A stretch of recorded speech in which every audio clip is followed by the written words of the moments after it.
You started accepting less long before you realized it. Maybe it was a quiet Tuesday night when someone stopped looking at you the way they used to. Maybe it was that unpaid overtime shift you told yourself was just this once.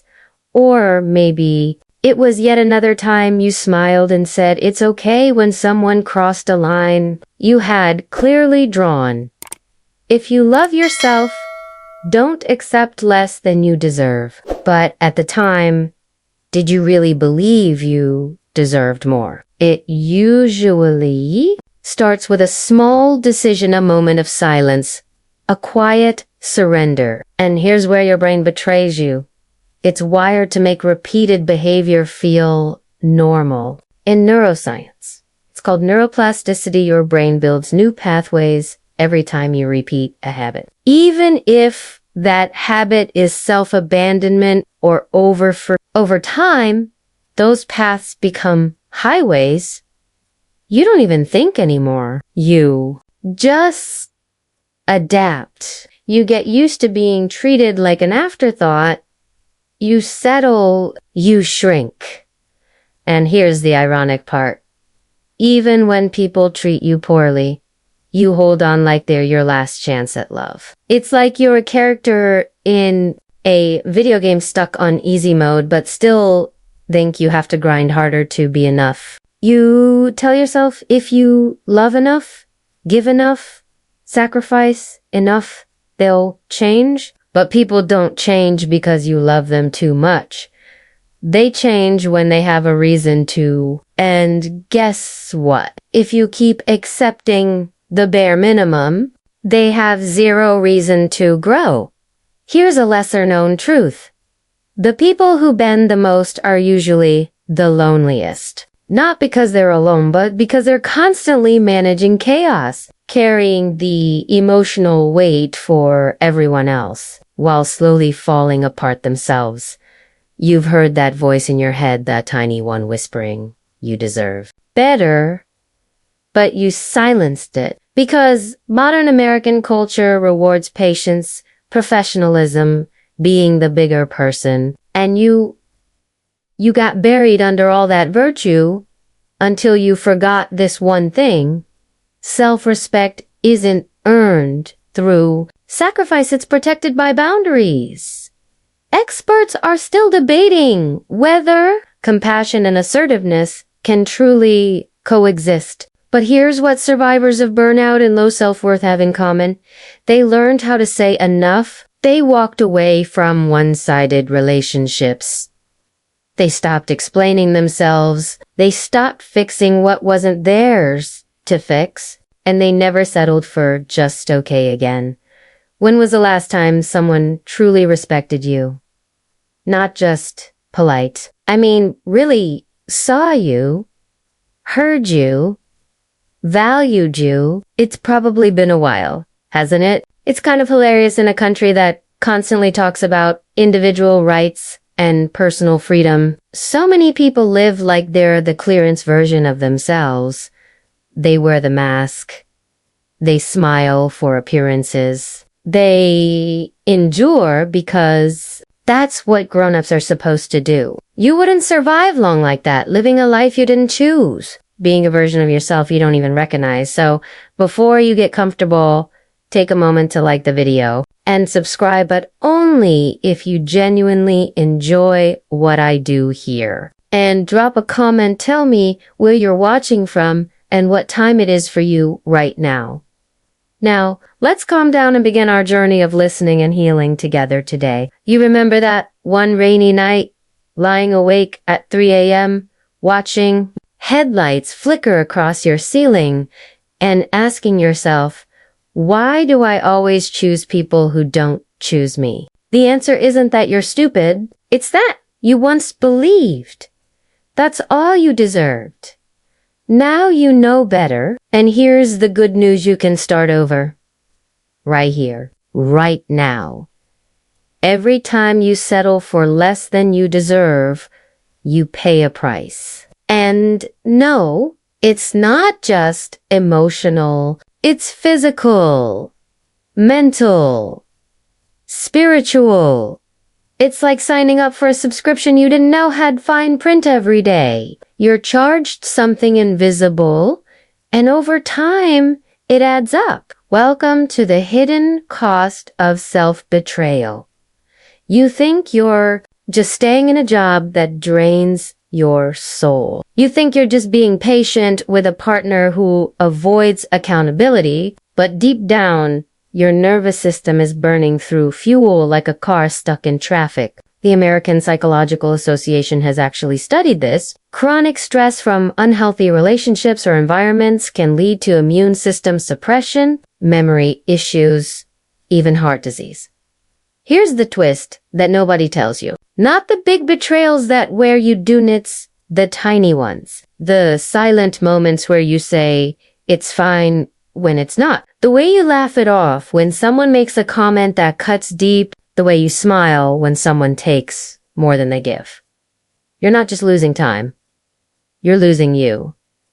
And what's scarier, eventually your brain adjusts to the pain and stops sending alarms. Psychologists call it emotional numbing, coping mechanism where your mind shuts down feelings to protect you.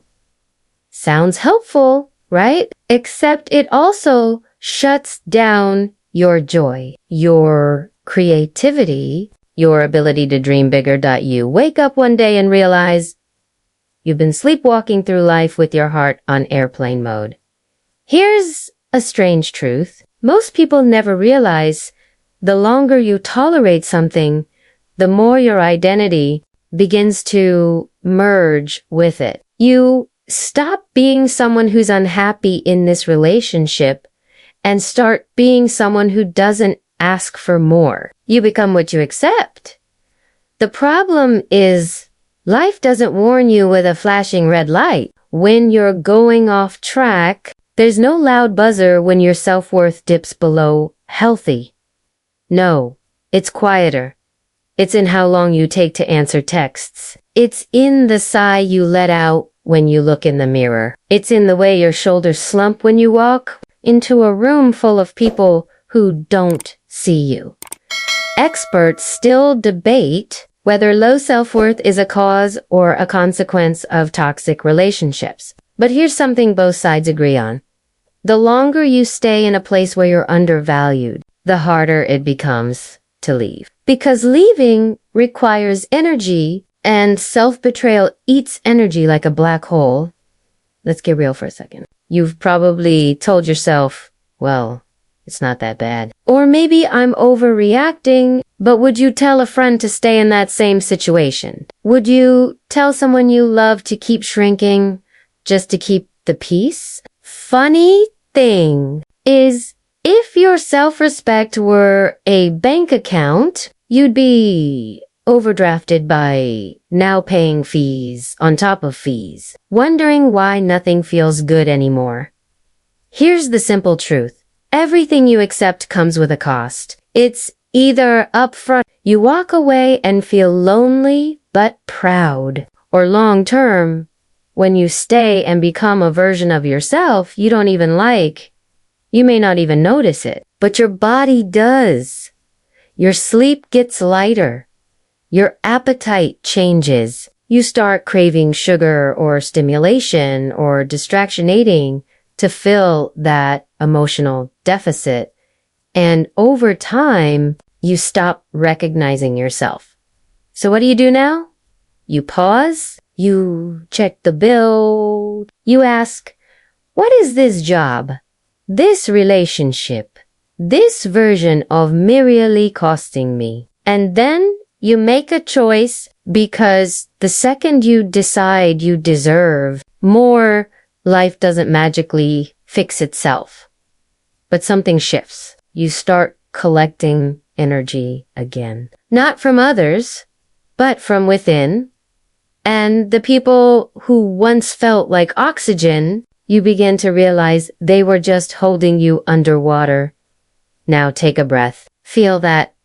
That's you coming back to yourself. People treat you the way you teach them to. And no, that's not just a catchy quote from a self-help book. That's human psychology in motion. The way you show up, the way you carry yourself, the boundaries you enforce or ignore, they're all signals, and the world, it mirrors them back to you. You've been thinking, why do they talk to me like that? Why do I always attract the wrong people? But maybe the better question is, what have I been silently teaching them about how to treat me? See, your standards aren't just personal preferences. They're instructions. If you let someone cancel plans on you 5 times in a row and still show up when they text, you're teaching them that your time is negotiable. If you stay quiet when someone makes a joke at your expense, you're teaching them that your dignity is optional. And if you keep pouring into people who never pour back, you're teaching them that your love is limitless, even when it's not reciprocated. The scary part is, you may not even know you're doing it. Because the brain loves patterns even if those patterns hurt you. You think you're being flexible, kind, understanding, but to someone else. It looks like a green light to walk all over you. There's a fascinating study from behavioral economics. It found that people will naturally take as much as they can until they hit resistance. Not because they're evil, but because humans explore boundaries by pushing them. So if there's no pushback, there's no limit, think about that. You've been playing the nice one your whole life, haven't you? The dependable one. The go-to fixer. But being nice without limits doesn't make you a saint. It makes you invisible.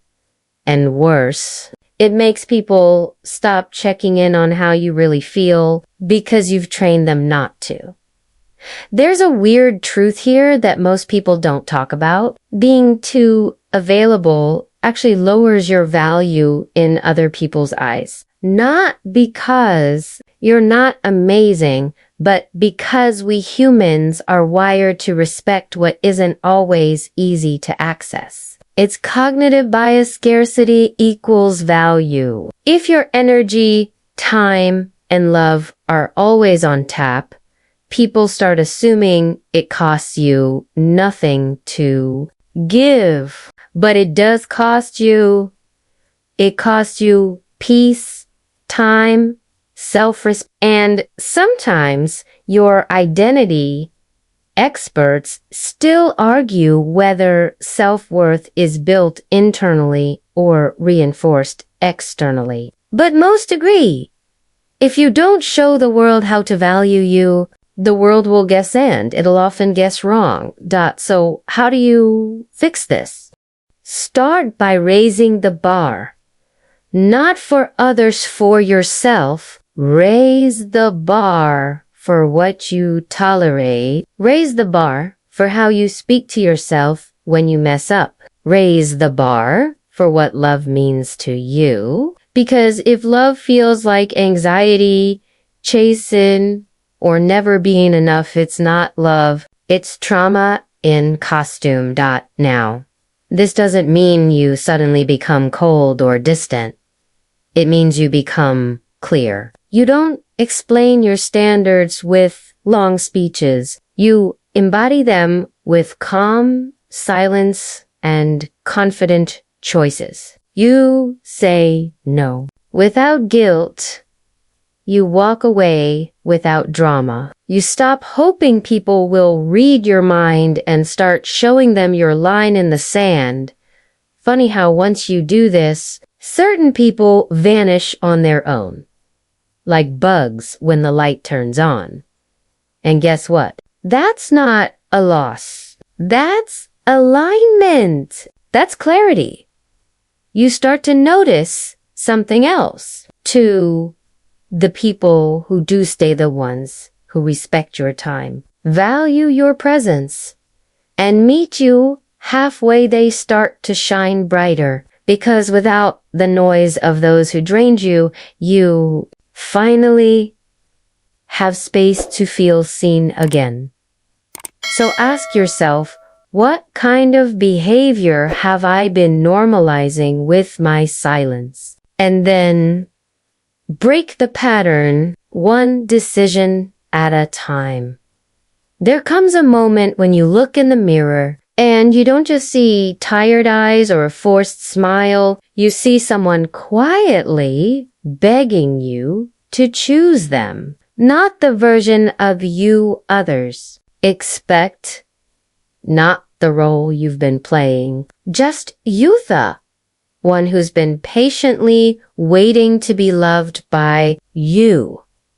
And this is where everything starts to shift. Because when you finally say, I'm done settling the world around you, doesn't clap. In fact, it often pushes back. People get uncomfortable. They call you selfish, difficult, changed. But that's not a sign you're wrong. It's a sign you're finally disrupting the roles you used to play in their story. When you start choosing yourself, the universe doesn't roll out a red carpet, but it does start to rearrange. Old relationships fall away. New ones feel awkward at first. You might feel lonelier, not freer at least in the beginning, because growth feels like loss before it feels like liberation. It's kind of like upgrading your phone. At first, you miss the old layout, the familiar buttons. But soon, you realize this new version works better. It runs smoother. It matches who you are now. You begin to attract differently, not because you're suddenly more attractive, but because your energy no longer begs. You don't chase. You don't explain. You don't audition for love. You simply exist and watch who steps up. Did you know that in attachment psychology, the moment someone starts acting with high self-worth, they subconsciously signal security to others? It's like a radio frequency. People who are emotionally healthy tune in. To you, people who aren't, they feel static. They lose interest. And that's a blessing in disguise. Some experts argue that boundaries are less about keeping others out and more about keeping yourself in contained, centered, whole.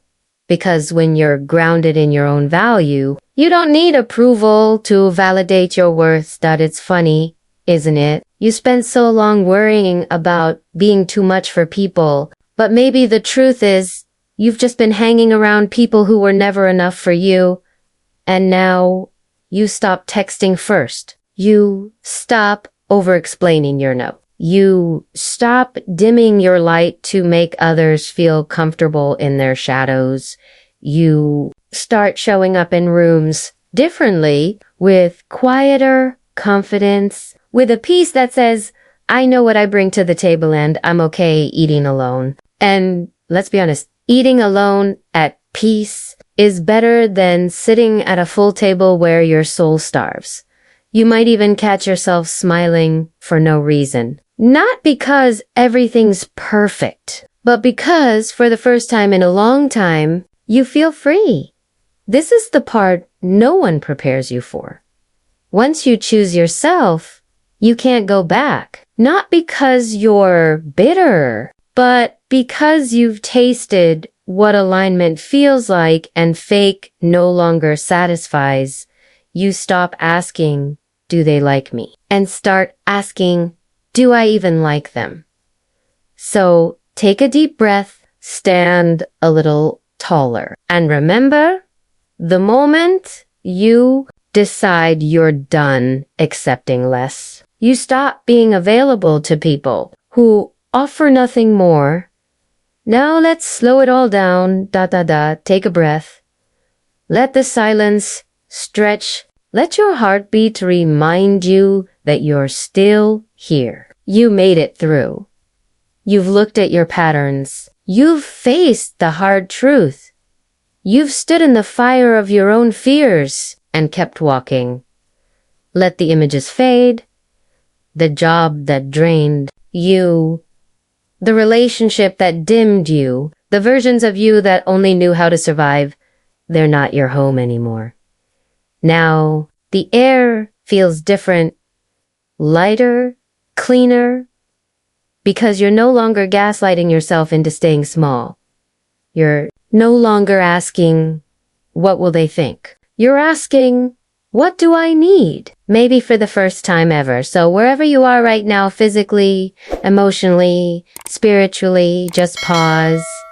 Honor the work you've done, even if it doesn't look like much from the outside. Even if no one claps. You showed up for yourself, and that's everything. Because the day you stop accepting less is the day life starts giving you more